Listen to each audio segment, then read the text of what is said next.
my name is Katie Lebeds. Welcome to the Learning to Lean YouTube channel. I'm the president and CEO of Learning to Lean. I'm also a Lean Six Sigma Master Black Belt and Certified Project Management Professional.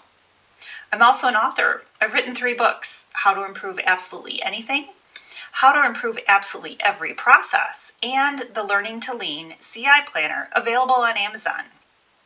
I have over 20 years of experience in project management, continuous improvement, leadership, and coaching. Now you may be wondering, why are you giving me a tutorial on how to do a Pareto chart? Well, I also spent 20 years in IT, and I love helping people with IT subjects, especially Excel. So let's get started. So what's a Pareto chart?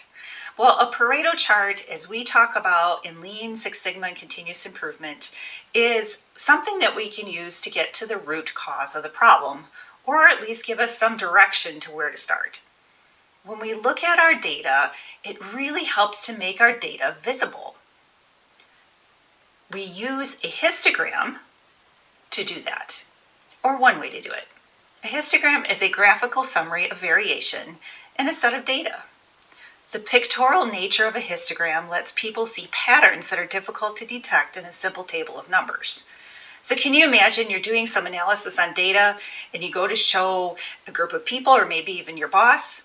They certainly don't want to look at an Excel file with thousands of rows of data. They want a nice summary of data, and a Pareto chart is one way to do it. Now, where did the Pareto chart come from? Well, this is handsome Vilfredo Pareto, and he came up with the Pareto chart. His concept was that 80% of the land in Italy was owned by 20% of the people, also known as the 80-20 rule, or as some people call it, cut out the meaningless stuff. Now, let's get on to how do we actually do a Pareto chart. First of all, let's take a look at this Pareto chart example. This is a Pareto chart of late arrivals to work by reported cause. The Pareto chart shows the data arranged in descending order of frequency of the occurrence, with the other category, if there is one, as the last bar on the right side of the graph. So if you're looking at your data and you're categorizing it, and you do have a category called Other, which, by the way, is not my favorite category, it has to be in the far right of your graph, regardless of the value. Now, that bar should never be larger than the first value. So if we had an Other category here, it should never have more data in it than what we have for traffic. And honestly, if you have an Other category, you should probably go back and refine your data a little bit more. Now, the chart also shows a cumulative percentage line with a secondary y-axis. This is a red or orange line that you see on the graph on the screen. The cumulative percentage line starts at the first or highest bar and extends all the way to the last bar to help you assess the overall contribution from each category. From the graph on your left, you will see that 60% of all of the reasons for late arrival to work are from the first 2 categories, traffic and childcare. 90% of the reasons for being late are from the first 4 categories, so traffic, childcare, public transportation, and weather. In this chart, we can see that if we focus on the traffic issue, maybe finding another route to work or leaving at a different time, we can help solve the issue of being late to work. So again, we use Pareto charts to help to visualize our data, look at root cause analysis, and figure out where to start to solve our problem. So let's take a look at how do we actually do this.